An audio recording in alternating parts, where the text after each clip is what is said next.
Circles చాప్టర్లో మీకు next question వచ్చేసరికి చూడన్నా ఏమిచ్చాడు 2 ఈక్వేషన్స్ ఇచ్చాడు ఇంకేమన్నాడు ఒక రేషియో ఇచ్చాడు 2:3 and find the equation of locus equation find out చేయమన్నాడు అర్థం కదా ఇంతే కదా ఫస్ట్ మీరు గుర్తుపెట్టుకోవాల్సింది 2 ఈక్వేషన్స్ ఇచ్చాడు రేషియో ఏమన్నాడు 2:3 రేషియో అంటే and find the equation of locus equation find out చేయమన్నాడు అంతేనా సో ఈ సమ్ చాలా మంది ఇక్కడ క్వశ్చన్ చూడగానే చాలా మంది భయపడిపోతుంటారు ఎందుకంటే చాలా పెద్ద క్వశ్చన్ ఉంది కదా సో క్వశ్చన్ చూసి భయపడద్దు ఫస్ట్ ఆఫ్ ఆల్ క్వశ్చన్ ఎంత పెద్దగా ఉన్నా ఆన్సర్ మనం సింపుల్గా సాల్వ్ చేద్దాం ఓకే సో చూడండి ఏమిచ్చాడు 2 ఈక్వేషన్స్ ఇచ్చాడు మనం first time locus of equation మనం పీ ఫైండ్ అవుట్ చేయాలి సో పీ నాకు తెలియదు సో నేను ఫస్ట్ పీ తీసుకున్నా తెలియకుండా ఎలా తీసుకున్నారు వాల్యూస్ తీసుకోలేదు పీ నాకు తెలియదు కాబట్టి x1 y1 అనుకున్నాను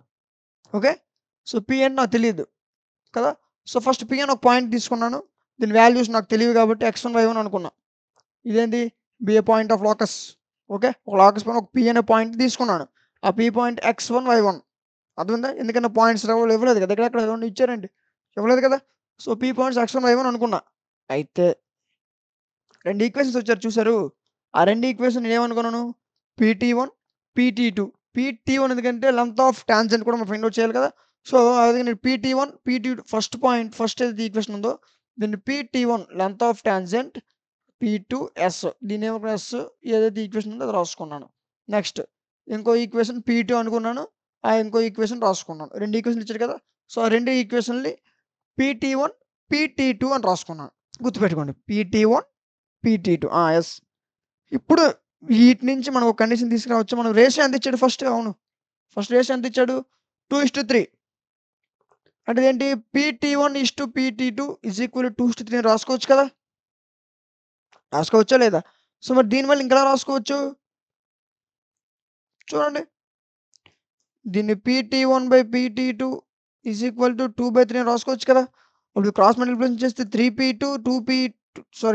3P1 అండ్ 2P2 అని రాసుకోవచ్చు కదా అర్థమైంది కదన్నా సో అదే ఇప్పుడు నెక్స్ట్ మనం చేయబోయేది అర్థమైంది కదా సో 2 ఈక్వేషన్ నేను PT1 అని PT2 అని అనుకున్నాను ఓకే నెక్స్ట్ వీటిని ఏం రాసుకోవచ్చు PT1:PT2 అయితే 2:3 మన రేషియో ఎంత ఇచ్చాడు 2:3 దీన్ని ఎలా రాసుకోవచ్చు PT1/PT2 2/3 అని రాసుకోవచ్చు కదా సో అదే రాసాను PT1/PT2 2/3 సో దీన్ని ఇంకా మనం క్రాస్ మల్టిప్లికేషన్ చేస్తే ఎలా రాసుకోవచ్చు 3PT1 2PT2 అని రాసుకోవచ్చు అవునా కాదు ఓకే ఇప్పుడు ఏం చేశాను దీనికి స్క్వేరింగ్ బోత్ సైడ్స్ చేశాను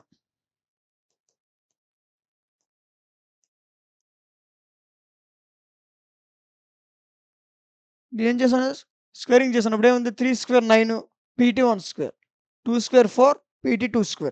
అర్థమైందా లేదా నెక్స్ట్ 9 యాస్టీస్ కొంచెం మార్చొద్దు PT1² PT1² ఉంది సో PT1 అంటే ఇంతకుముందు ఎక్కడ విన్నట్టున్నాం PT1 అంటే ఎస్ ఏమనుకున్నాం PT1 PT2 అని అనుకున్నాం కదా అందుకే PT1 PT2 అని అనుకున్నాను అర్థమైందా సో PT1 అంటే మనకి ఈక్వేషన్ ఫస్ట్ ఈక్వేషన్ ఏంటి x² + y² - 4x - 6y - 12 = 0 అదే రాసుకున్నాం x² + y² - 4x1 - 6y1 - 12 = 0 ఇది ఫస్ట్ ఈక్వేషన్ ఇది ఏంటి మనకి PT1 = 4 నెక్స్ట్ ఇంకా ఉంది PT2 సో PT2 ఏంటి చూడండి ఇది కదా సో దాన్ని PT2 అనుకున్నాం కదా సో అదే రాసాం PT2 అర్థమైంది కదా ఇక్కడ ఏం చేయలేదు 9 PT1 వాల్యూ రాసాం 4 PT2 వాల్యూ రాసాం అర్థమైంది ఇంతవరకు ఓకే అండి మల్టిప్లై చేసేయండి మొత్తం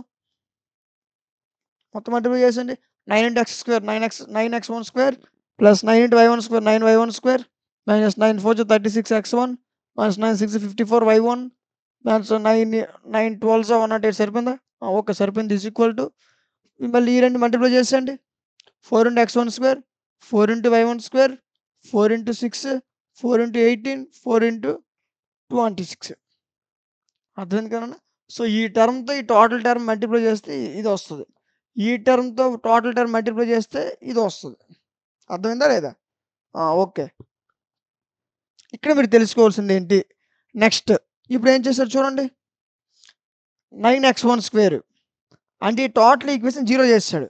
అంటే ఆ వాల్యూని ఇటు వచ్చేయాలి, ఈ వాల్యూని అటు వెళ్ళిపోవాలి. అక్కడ ఉంటే 0 అవ్వదు. అర్థమైందా? సో ఇదేనా అటు వెళ్ళిపోవాలి, అదేనా ఇటు వచ్చేయాలి. సో నేనేం చేస్తాను, ఆ వాల్యూస్ ఇటు తీసుకొచ్చా. అప్పుడు ఏమవుతాయి, ఈ వాల్యూస్ అయిపోతాయి, ప్లస్ వాల్యూస్ మైనస్ అయిపోతాయి, మైనస్ వాల్యూస్ ఉంటే ప్లస్ అయిపోతాయి కదా. సో 9x1 స్క్వేర్ ఇది మొత్తం ఇటు వస్తుంది కదా. అప్పుడు ఇది వస్తే ఏమవుతుంది, -4x1 స్క్వేర్ అవుతుంది. అంతేనా? So 9 - 4 5 x1 square, 9 - 4 5 y1 square సరిపోయిందా? ఓకే. ఇంకేమున్నాయి 24 ఇది వస్తే ఏం ప్లస్ ఉంది, ఇది వస్తే ఏమవుతుంది మైనస్ అయిపోద్ది. అప్పుడు ఇక్కడ మైనస్ ఉంది కదా. సో -36 -24 -60 x1 సరిపోయిందా? నెక్స్ట్ y1లో ఏమున్నాయి చూడండి, -54 ఇక్కడ 54 y1లో ఉన్నాయి, ఇక్కడ 72 y1లో ఉన్నాయి, ఇక్కడ ప్లస్ ఉంది, ఇటు వస్తే మైనస్ అయిపోద్ది. సో 54 + 72 ఎంత అవుతుంది 126 y1. కాన్స్టెంట్ టర్మ్స్ ఏమవుతున్నాయా ఉన్నాయి. ఇక్కడ ఎంత ఉంది 108 ఉంది, ఇక్కడ ఎంత ఉంది 104 ఉంది.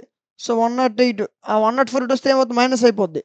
సో ఈ 108 -108 -104 ఎంత అవుతుంది 212. అర్థమైంది కదా. సో అంతే, చాలా ఈజీ. చూడండి చాలా ఈజీ ఉంది కదా ఇది. మీరు అనుకున్నది పెద్ద సమయం కాదు. ఎంత వచ్చింది మనకి 212. ఇప్పుడు ఏం చేస్తాం, ఏదైతే మీకు ఈ ఈక్వేషన్ వచ్చింది కదా, సో ఇదే ఫైనల్ ఆన్సర్ అవుతుంది. సో మనం ఏమీ చేయలేదు, 2 స్టెప్‌లో మనకు ఆన్సర్ వచ్చింది. ఈ క్వెషన్ చూసి మీరు ఎంత భయపడ్డారో, ఆన్సర్ చూసి అంత ఆనందపడతారు. ఎందుకంటే చాలా ఈజీ, ఒక స్టెప్‌లో వచ్చింది ఆన్సర్ చూడండి. దీన్ని ఇంకా చేయాలనుకుంటే ఇంకా చాలా వేస్‌లో చేయొచ్చు. మీకు నేను సింపుల్ వేలో చెప్పాను, చాలా జాగ్రత్తగా చూడండి. ఫస్ట్ ఏం చేసాం, ఏమన్నాడు పి ఫైండ్ ఔట్ చేయమన్నాడు కదా, లాగస్ ఆఫ్ పి. సో నేను పి నాకు తెలియదు కాబట్టి x1 y1 అనుకున్నాను. ఇచ్చారండి 2 ఈక్వేషన్స్ ఇచ్చారు కదా, ఒకదాన్ని PT1 ఒకదాన్ని PT2 అనుకున్నాను. సో PT1 PT2 అనుకుంటే మనకి రేషియో ఎంత ఇచ్చారు 2:3. దానికి PT1 PT2 యాడ్ చేస్తాను. PT1 PT2 2:3 అయింది. సో దీన్ని ఎలా రాసుకోవచ్చు, PT1/PT2 అని రాసుకోవచ్చు కదా. అలా రాసుకుంటే ఇది ఏమవుతుంది, ఇది 2/3 అని రాసుకోవచ్చు కదా. సో ఆ విధంగా రాసుకున్నాను. ఇదిగోండి క్రాస్ మల్టిప్లై చేస్తాను, ఇలా వస్తుంది కండిషన్.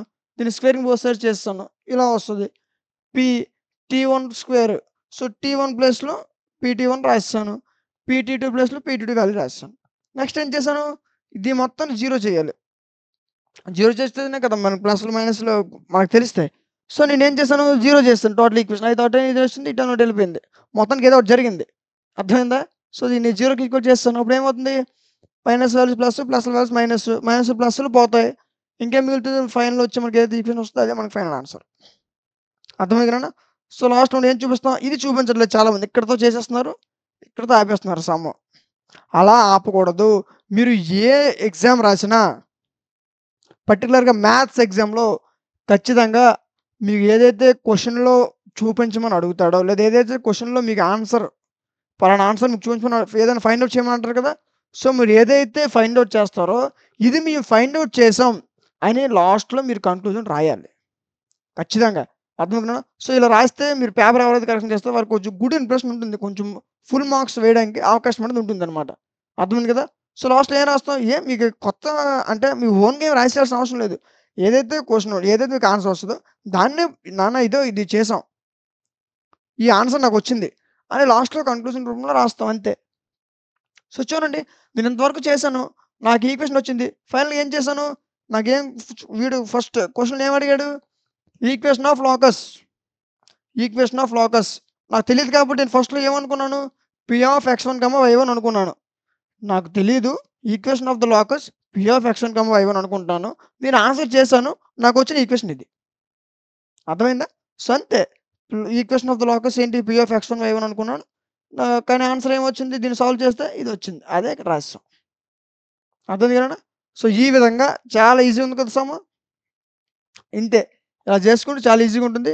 ఇంకా మీకు ఇంపార్టెంట్ క్వశ్చన్స్, మోడల్ పేపర్స్ ఏమైనా కావాలనుకుంటే టెలిగ్రామ్ ఛానల్ అవైలబుల్గా ఉన్నాయి. టెలిగ్రామ్ ఛానల్ లింక్ డిస్క్రిప్షన్లో ఉంటుంది, ఒకసారి చెక్ చేయండి. అర్థమైంది కదా.